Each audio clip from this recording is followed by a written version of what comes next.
Amin. Tema kita Efesus 2 ayat 10. Karena kita ini pelprak wilayah Sibaya buatan Allah, diciptakan dalam Kristus Yesus untuk melakukan pekerjaan baik. Nah, ini pekerjaan yang kreatif yang dipersiapkan Allah sebelumnya. Allah itu mau supaya kita hidup di dalamnya. Tuhan mau kita menjadi anak-anak muda yang kreatif dan kita hidup di dalam rencananya Tuhan. Tapi ada penghalang-penghalang untuk kita bisa menjadi generasi yang kreatif. Yang pertama itu dosa. Waktu pertama Adam dan Hawa diciptakan, mereka itu kreatif. Tuhan bilang sama Adam, namai dulu semua binatang-binatang yang ada di Taman Eden ini. Dulu belum ada namanya. Jadi waktu dia jalan, kata nyamuk, cocok ini namanya nyamuk. Kreatif. Dulu belum ada laptop, belum bisa. Tadi namanya apa ya? Nyamuk lupa, disimpan. Enggak. Kreatif. Dia lihat galainya panjang. Cocok ini namanya gajah. Kapan dia kreatif? Waktu dia hidup bersama dengan Tuhan. Tidak ada dosa di sana. Jadi anak-anak muda, marilah kita tinggalkan semuanya dosa yang menghalang kita untuk bisa menjadi generasi yang kreatif.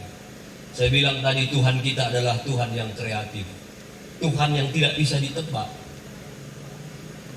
Waktu Tuhan sembuhkan orang aja, cara-caranya kreatif kan? Ada yang Tuhan jamah, ada yang Tuhan meludah ke tanah, selip matanya.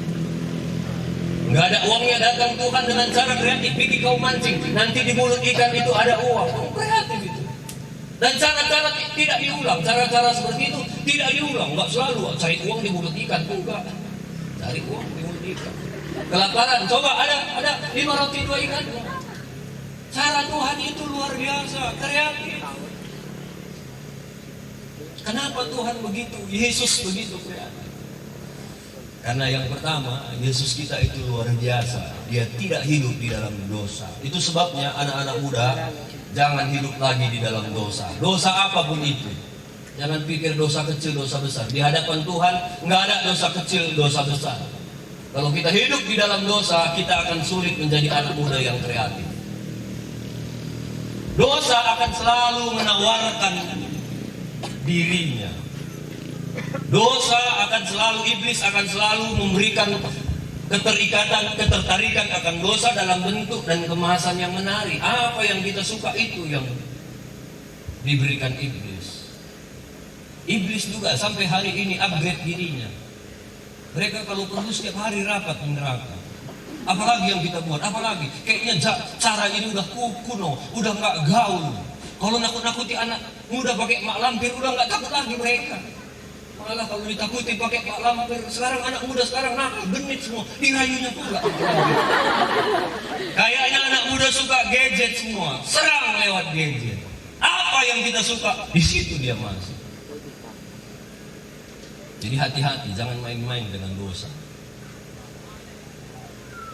Ada satu rombongan pendeta jalan-jalan di Bali. Tahulah di Bali. Di pantainya itu, kalau kalian ke Bali, jangan pakai kacamata Ray-Ban ya. Pasti udah lain kerjaan kalian itu kalau pakai kacamata Ray-Ban. Nah ini pendeta ini jalan-jalan.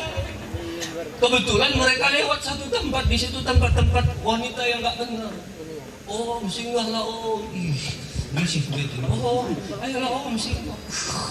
Om, singgah om. Diam aja mereka, karena sama-sama. Biar. Ada satu pendeta nggak tahan dia. Dia mana? Kau ini rayu-rayu kan? Kau nggak tahu kami ini semua pendeta. Kau rayu pula kan?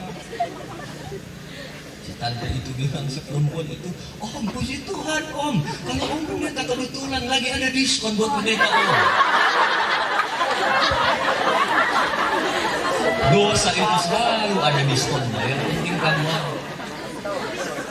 Seperti kata kepala BNN Tanah Karo ya, dia baru dapat orang yang ngedarkan sabu-sabu 22.000, bisa kredit sabu-sabu sekarang. Nggak ada uang tuh bisa dikredit. Makanya iblis itu selalu bekerja. Makanya jangan main-main dengan dosa. Roma 3:23. Karena semua orang yang berbuat dosa kehilangan kemuliaan Allah. Kalau kita udah kehilangan kemuliaan Allah, udah sulit bagi kita untuk menjadi generasi yang kreatif. Jangan yang kreatif. Udah hidup aja masih mending itu kalau nggak ada kemuliaan Allah. Jadi kalau kita mau menjadi generasi yang kreatif, harus ada kemuliaan Allah dalam hidup kita. Caranya jangan main-main dengan dosa. Yang kedua, kalau kita mau jadi generasi yang dipakai oleh Tuhan yang kreatif, kita harus jaga karakter kita. Karakter, sifat. Saya berharap anak-anak muda Sibaya ini punya sifat-sifat yang baik. Dan kami sebagai komisi wilayah bangga dengan kalian semua. Tepuk tangan dulu buat diri kalian. Sibaya itu pemudanya tidak susah untuk dibilangin. Aku percaya kalaupun nanti misalnya ini contoh kurang air atau makan lama datang, ini kan kondisi kita ini macet ini kan.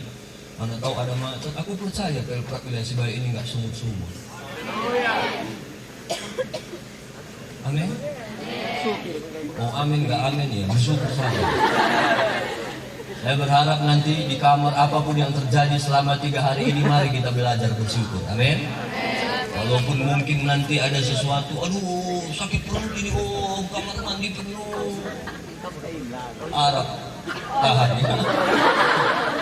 Ini bukan tanah kita lagi, ini nggak perlu kalian siram. Jadi jangan nanti kalian siram marah orang, itu bukan tanah. Tahanlah dulu.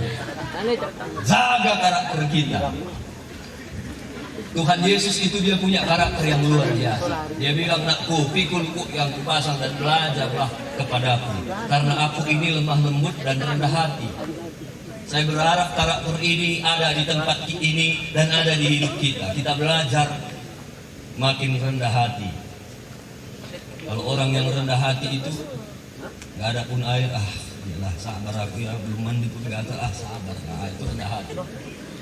Tapi kita panitia akan selalu berusaha memberi yang terbaik.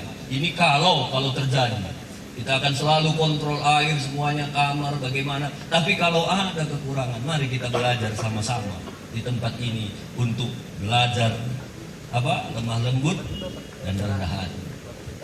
Kami di panitia sampai sekarang nggak tahu kami mau di mana nanti tidur. Jadi kami akan selalu berusaha memberi kalian yang terbaik dulu. Nanti kalau kalian sudah tidur, kami dimanapun bisa. Kalau nggak di sini, di sini. Kalau nggak di sini, ya di sini. Kalau nggak di sini, ya di hotel lah nanti kami. Potong uang kas, cocok kalian rasa? Cocok. Apa yang mau dipotong? Nggak ada uang kas. Jadi kita harus belajar lemah lembut dan rendah hati. Ada satu cerita tentang panah. Jadi kayaknya bensinnya habis. Panah itu, panah busur, makin ditarik ke bawah, makin kuat tembakannya ke atas. Kalau tariknya sedikit aja, tembaknya pun tapi makin ke bawah, dia makin tinggi jauh.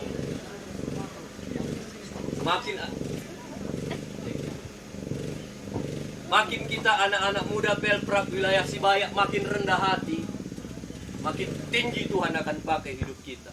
Amin. Semuanya kita belajar rendah hati, maka Tuhan akan mengangkat hidup kita lebih tinggi. Dan rendah hati itu merupakan karakter. Jadi jaga karakter kita, jaga hidup kita. Maka hari ini kita akan melihat banyak hal-hal yang kreatif akan terjadi dalam hidup kita. Daud itu adalah orang yang rendah hati. Dia nggak dianggap sama abang-abangnya, nggak dianggap sama bapak. Waktu dilantik, mau diberkati abang-abangnya, dia dibiarkan sendiri. Tapi di firman Tuhan ditulis, sekalipun ayah ibuku meninggalkan aku, dia nggak dianggap. Tapi dia selalu punya karakter yang rendah hati. Saul kejar-kejar dia. Dia punya beberapa kali kesempatan untuk bunuh si Saul. tapi dia tidak lakukan. Satu kali Saul sakit perut waktu ngejar-ngejar Daud.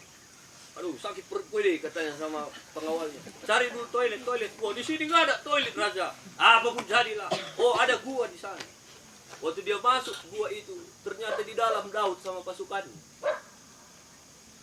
Waktu dia gini, itu Daud sama bunuh.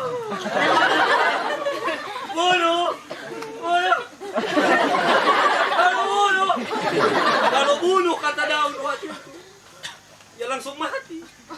Dan Daud bisa langsung jadi raja. Tapi sekali lagi Daud itu punya karakter lemah lembut dan rendah hati. Dia bilang jangan ganggu orang yang diurapi Tuhan. Bilang gitu, lang ya, bagaimana? Dan akhirnya dia tidak bunuh. Tapi lihatlah bagaimana Daud itu diangkat oleh Tuhan. Jadi belajar jaga karakter kita, amin. Yang terakhir, kalau kita mau jadi generasi yang kreatif, jangan hidup dengan masa lalu kita. Saya tidak tahu bagaimana masa lalu latar belakang kita semuanya. Yang lalu biarlah berlalu. Hari ini kita hidup di sini, kita akan bangkit bersama. Jangan lagi hidup dengan masa lalu. Karena kalau kita mengaku di hadapan Tuhan, seberapa berat pun masa lalu kita, Tuhan akan tetap mengangkat kita. Ingat, cara Tuhan memandang saudara, cara Tuhan memandang saya beda dengan cara saya memandang saudara. Kalau kita lihat Saulus, kurang ajar itu. Orang Kristen dibunuh semua. Orang yang cinta Tuhan dihabisi. Dia teroris. Kalau kita sebagai manusia lihat Saulus, aduh, itu gak kepake. Banyak orang yang dibunuhnya. Tapi lihat cara Tuhan memandang Saul. Aduh, Saul ini harus dibebaskan ini. Saulus ini harus ditolong ini. Karena di dalam hidup Saulus itu ada kitab-kitab suratan-suratan yang masih terkunci. Kalau dia nggak dimenangkan dari masa lalunya, nanti orang-orang Pelprak wilayah Sibaya nggak bisa baca suratan. Dan hampir setengah Alkitab kita itu Paulus yang tulis. Dan akhirnya Tuhan tetap memakai Saulus. Dia tidak peduli dengan masa lalu Saulus, tapi dia tetap memakai kita. Karena cara Tuhan memandang Saulus dengan cara pandang kita kepada Saulus itu berbeda. Itu sebabnya teman-teman malam hari ini siapapun kita ingat 3 hal ini. Kalau kita mau menjadi generasi yang kreatif, jangan lagi main-main dengan dosa. Dosa itu akan sulit membuat kita menjadi orang muda yang kreatif. Dan yang kedua, jaga karakter kita baik-baik. Jaga sifat. Jangan beda di rumah, beda di gereja. Beda sekolah, beda di gereja. Sama, kita harus sama di gereja, sama di rumah, sama di mana-mana. Dan yang terakhir, jangan lagi hidup dengan masa lalu kita. Ada lagu kita. Ku berlari menuju apa yang di depanku. Ku lupakan semua yang di belakangku. Ini penciptanya Paulus. Dia bilang, aku melupakan semuanya apa yang di belakangku dan berlari-lari kepada tujuan, yaitu panggilan surgawi. Kalau dia ingat-ingat masa lalunya, dia gak akan bisa menjadi hamba Tuhan yang luar biasa. Bayangkanlah seorang teroris, udah banyak dibunuhnya orang. Kayak aku lah, udah banyak aku bunuh orang. Satu kali aku khotbah, saudara-saudara, ada apa saya bunuh kakakku, abangku dulu dia bunuh. Sulit bagi Paulus untuk bisa menang kalau dia lihat itu semua. Tapi apa yang dia lakukan? Dia melupakan semua apa yang di belakangnya, karena dia tahu kalau ku ingat-ingat masa lalu, aku gak bisa jadi kreatif. Akhirnya dia lupakan semua masa lalunya. Dia bangkit menjadi generasi yang kreatif. Biarlah malam hari ini kita semuanya bisa menjadi generasi yang kreatif.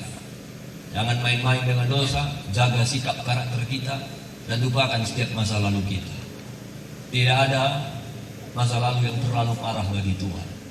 Di tempat ini, izinkan Tuhan memeluk saudara, melakukan perkara-perkara yang besar dalam hidup. Amin. Amin. Mari kita tundukkan kepala kita bersyukur buat firman Tuhan. Terima kasih Tuhan buat firman-Mu. Kami mau jadi generasi,